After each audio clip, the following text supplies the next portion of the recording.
약해진 우리의 마음들, 영혼들이 주님의 옷자락이 덮여서 치유가 되고 회복될 수 있는 기회가 됐으면 좋겠습니다. 이번 추석이 안전하고 평화로운 하나님의 치유가 있는 그런 때가 되기를 간절히 기도하는 마음으로 또 찬양을 하고 찬양을 듣게 되었습니다. 너무 감사합니다. 안도연 씨가 쓰신 책 암을 이기는 7가지 건강관리라는 책에는 플라시보 효과와 노시보라는 그런 칼럼이 있습니다. 25년간 모 시청에서 근무하던 건강한 분이 병원에서 진찰을 받다가 위암 진단을 받았고 의사의 말로는 6개월을 살기 힘들다는 비극적인 말을 듣습니다. 이후에 깊은 고민에 빠졌고 자기 생이 6개월밖에 남지 않았다고 생각하니 모든 것이 귀찮아졌습니다. 직장에 나가는 것도 무의미해졌고 그렇다고 술을 마시고 방탕하게 생활하는 것도 부질없는 짓이었습니다. 그러다가 꽃을 파는 불쌍한 여자아이 옆에서 앉아 말동무를 하게 되었는데 그 아이에게도 나는 6개월밖에 남지 않았단다. 그래서 슬프다 하면서 하소연했습니다. 그런데 철없는 여자 어린아이의 대답 한마디가 가슴에 와 꽂혔습니다. 아저씨, 그래도 6개월은 남았잖아요. 그 순간 그가 생각해보니 정말 맞는 말이었습니다. 그래서 그는 그 아이 말 한마디에 정신을 차리고 내가 6개월밖에 없는 게 아니라 6개월이나 남았구나를 외치며 새로운 용기를 얻었고 앞으로 남은 6개월 동안 내가 무엇을 해야 되는가를 곰곰이 생각하다가 지혜를 얻습니다.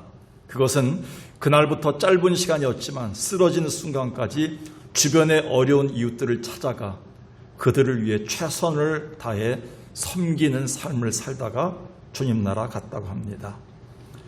지금 우리야말로 이 시대를 사는 지혜가 필요하지 않을까요? 누구보다 모든 섭리 가운데서 1분 1초도 세밀한 계획으로 역사하고 인도하시는 하나님을 믿는 우리야말로 이 세상에서 지혜로운 최선의 삶이 어떤 것인지를 보여주어야 합니다.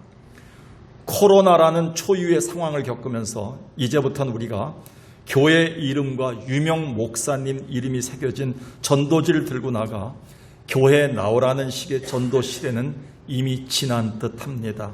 그 대신에 세상 사람들이 정말 부러워하고 배우려고 하고 감탄할 만한 지혜로운 삶을 보여주고 위기의 때를 어떻게 최선의 삶으로 극복해 나가는지를 보여주어야 할 때입니다.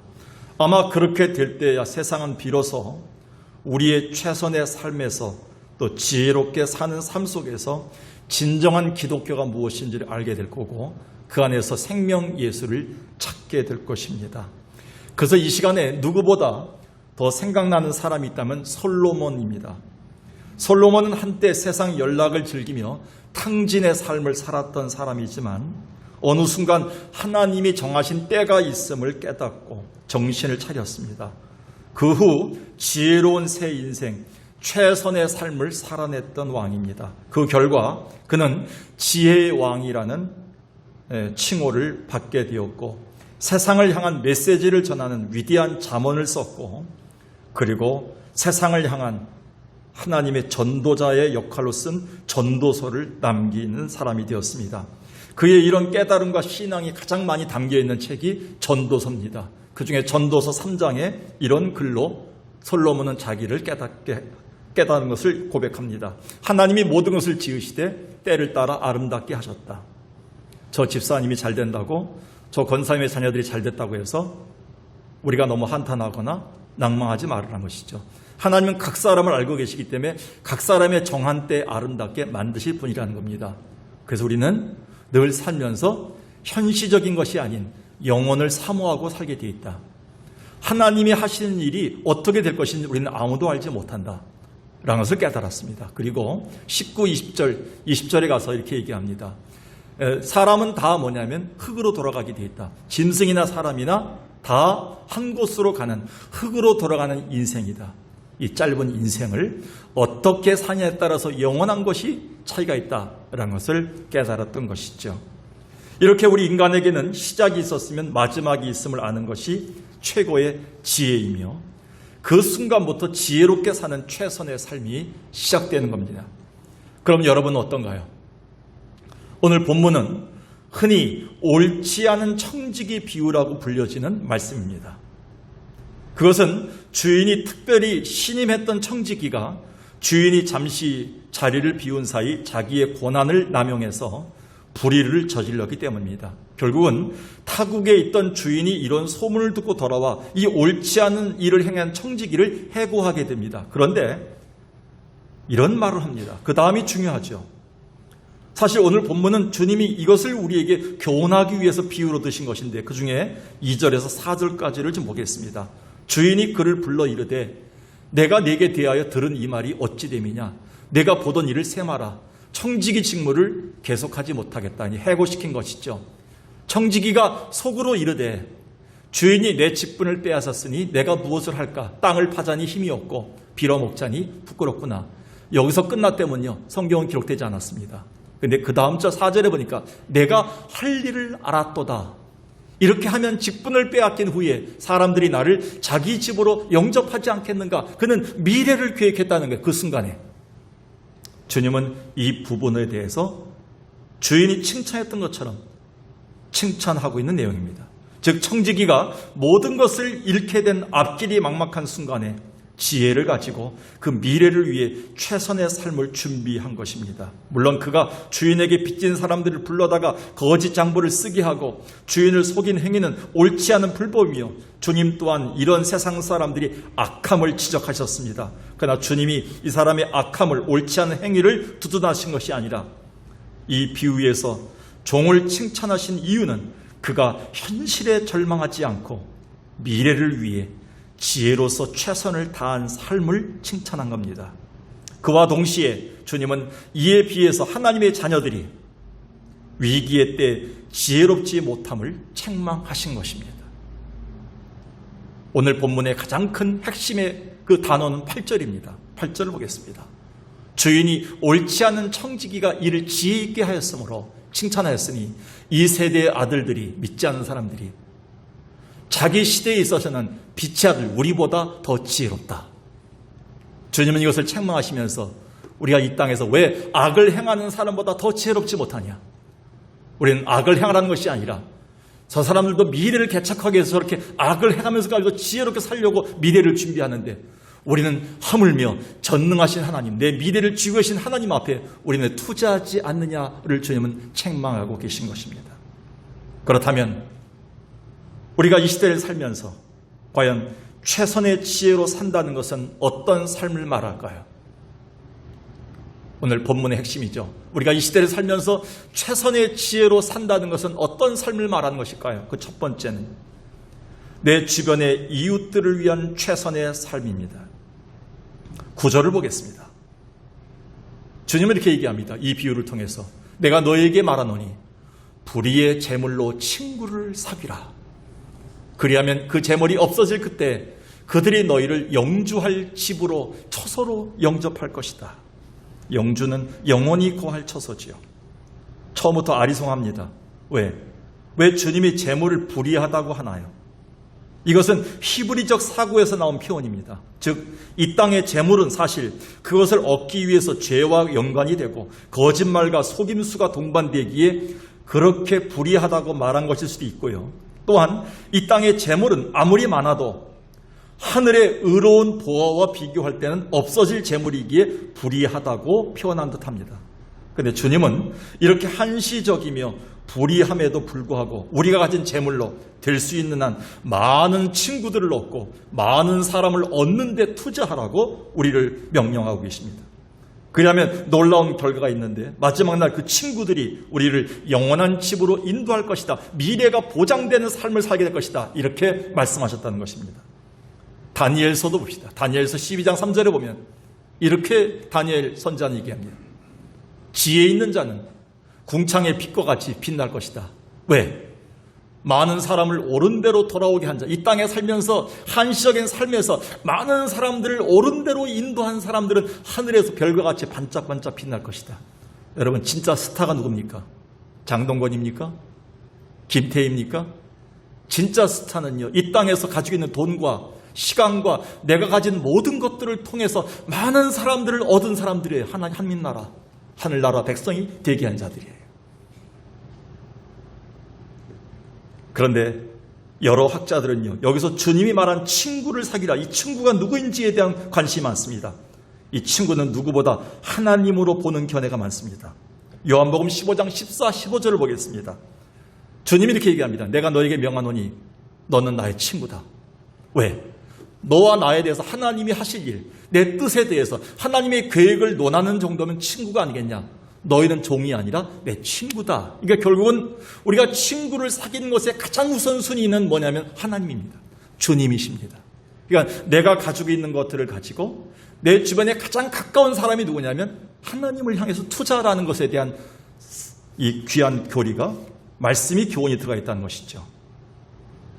이렇게 예수님은 우리를 친구라 부르셨기 때문에 우리가 가진 소유물로 최선의 지혜로 투자할 대상은 누구보다 주님임을 가르쳤고요. 실제로 산상수훈에서도 주님은 이렇게 강조하십니다.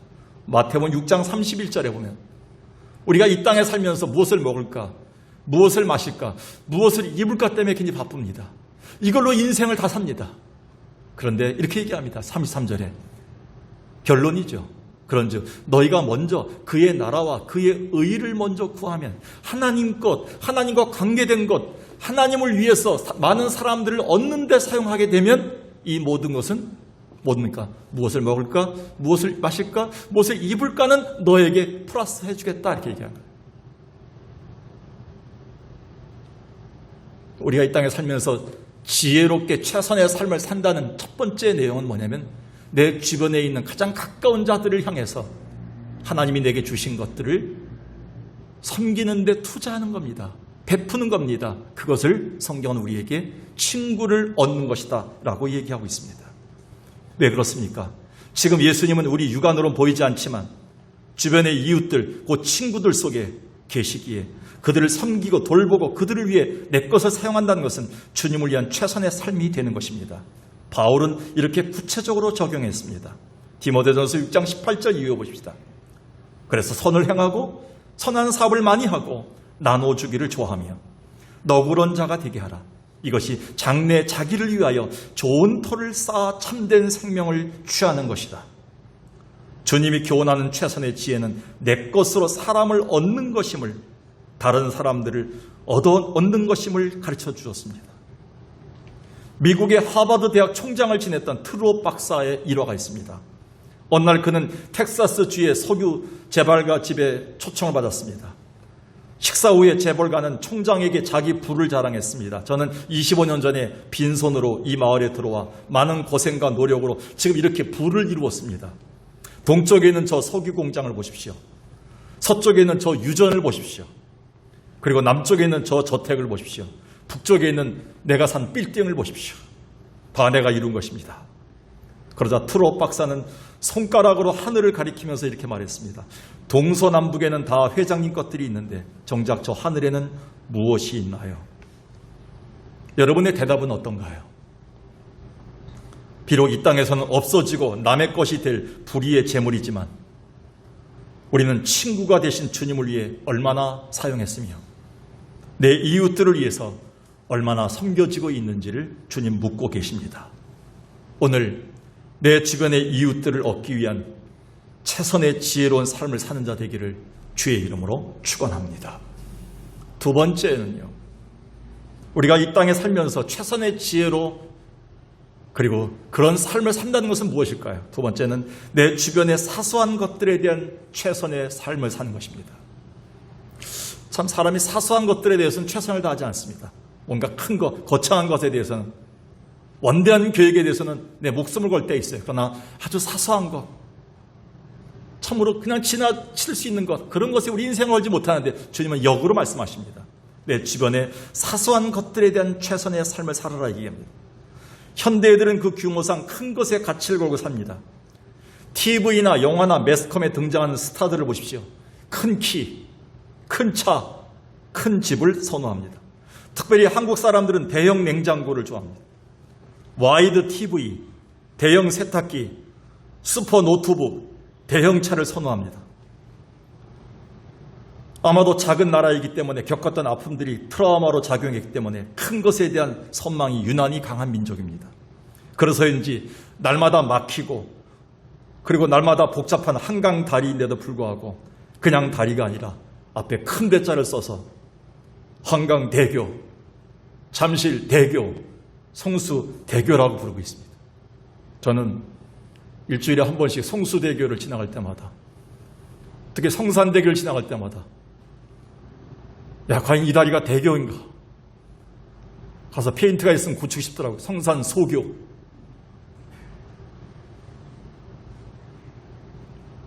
그러다 보니 우리들 또한 교회도 그냥 교회가 아니라 소형교회, 중형교회, 대형교회로 나누었고요. 마치 대형교회 교인으로 등록하고 출석하면 마치 백화점에 가서 쇼핑하고 나오는 으쓱대는 그런 성도처럼 보일 때가 많습니다. 제가 옛날 개척교회 할 때 성도들이 성경책 싸들고요, 조용조용하게 골목길에 와서 예배드리고 할 때 어디 비참해 보일 때가 있다는 거예요. 옆에 대형교회에서 전도하는데 이 교회 나와서 이런 설교 들으라고 하는데 그냥 개척교회 10명도 안 보이는 교회 나오는데 그냥 구멍가에 왔다 하는 것처럼 느꼈다는 거예요. 누가 만들었습니까? 더 큰 문제는 이런 현상이 우리 신앙 안에 스며들어와서 작은 것들을 내려다보고 무시하고 심지어는 그런 자신을 부끄러워하거나 열등시하는 경향이 있다는 겁니다. 이런 생각은 성경적 사고와 완전히 배치됩니다. 오늘 주님은 이 비유를 통해서 아주 소중한 지혜와 최선의 삶을 이렇게 말합니다.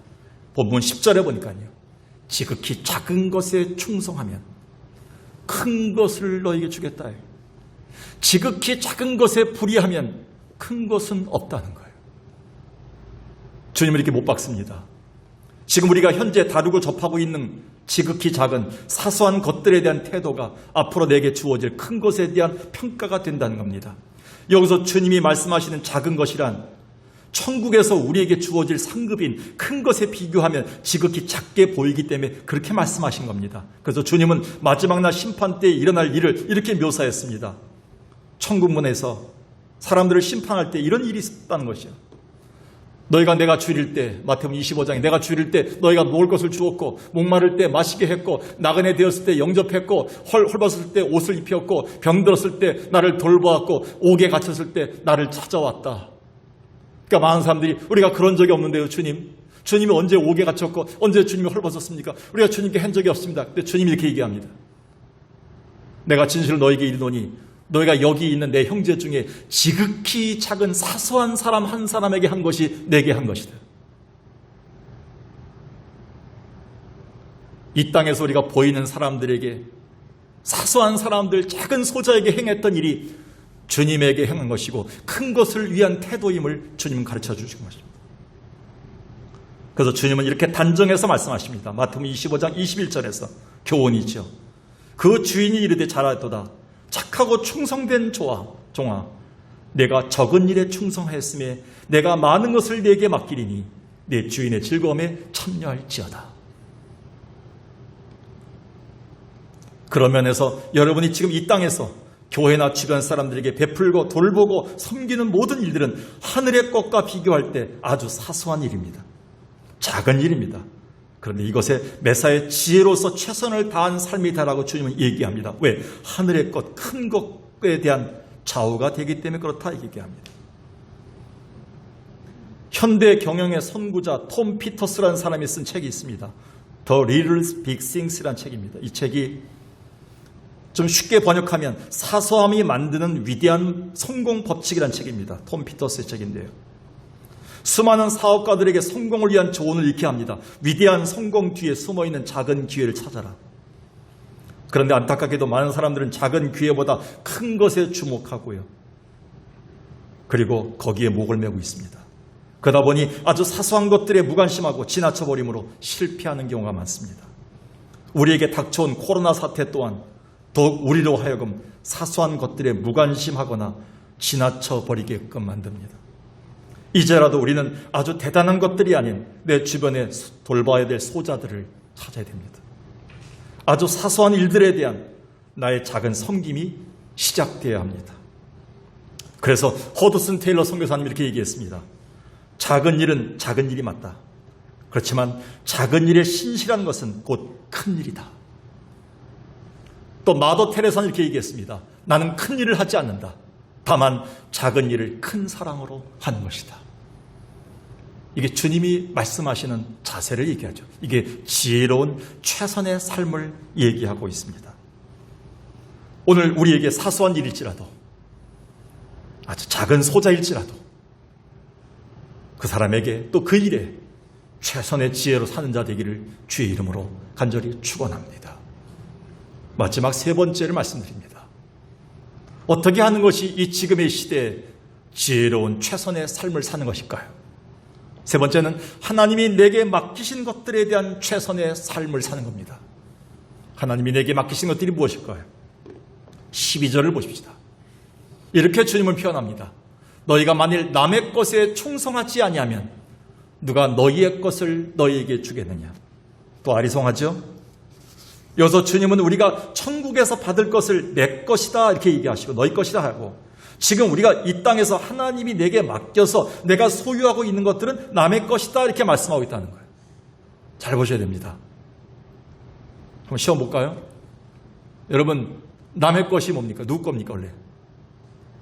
하나님 것을 내게 맡기신 것이 남의 것이에요. 지금 우리가 보이는 것들이에요. 근데 내가 가질 것, 내 것 보입니까? 안 보입니까? 안 보여요. 하나님이 내게 남의 것을 어떻게 다뤘느냐를 보시고 내 것을 준다신다는 거예요. 사실 그렇죠. 아무리 많은 재산과 부를 소유하고 있더라도 숨을 거두는 순간 우리는 두 손을 다 펴게 되고 그 순간 내 것이 남의 것으로 옮겨지는 것을 경험하게 됩니다. 그래서 죽음이란 다른 말로 다 내려놓는 찰나다. 다른 사람이 내 소지품을 정리하는 순간이다 이렇게 얘기합니다. 그러면서 여러분의 직장, 사업장, 회사, 재산, 집, 심지어 자녀들까지도 사실 내 것이 아니지요. 정확하게는 하나님 것입니다.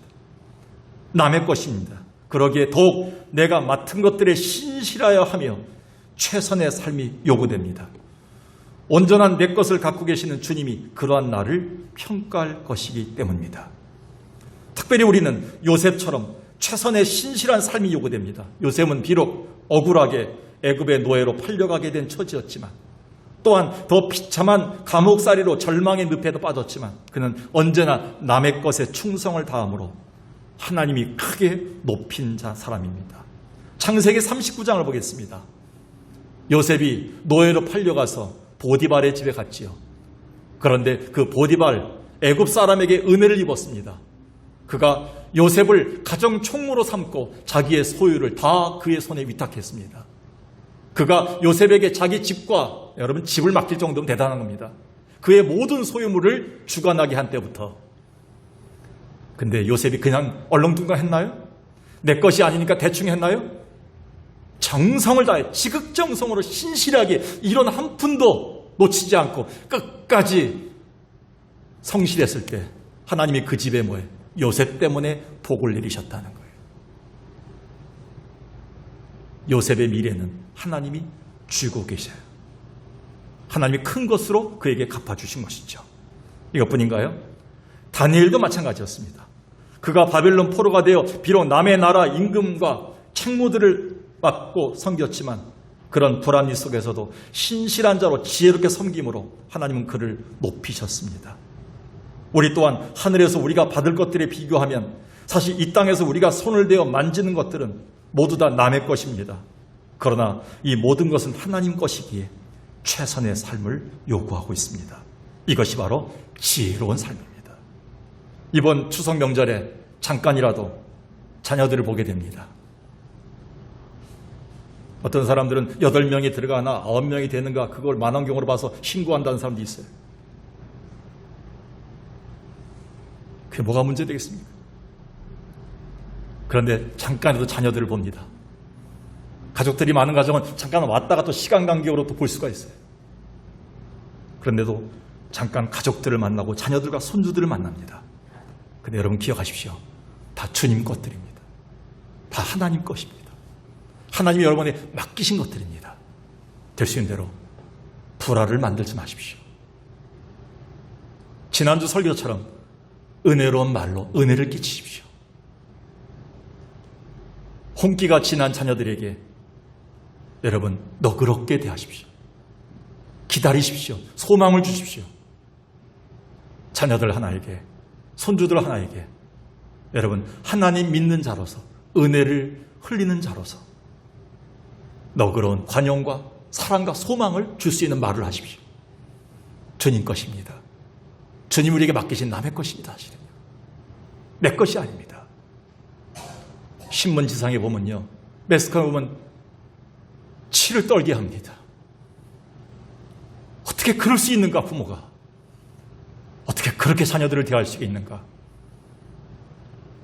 여러분, 하나님의 은혜를 떠나면요, 누구든지 악해질 수 있는 게 인생입니다.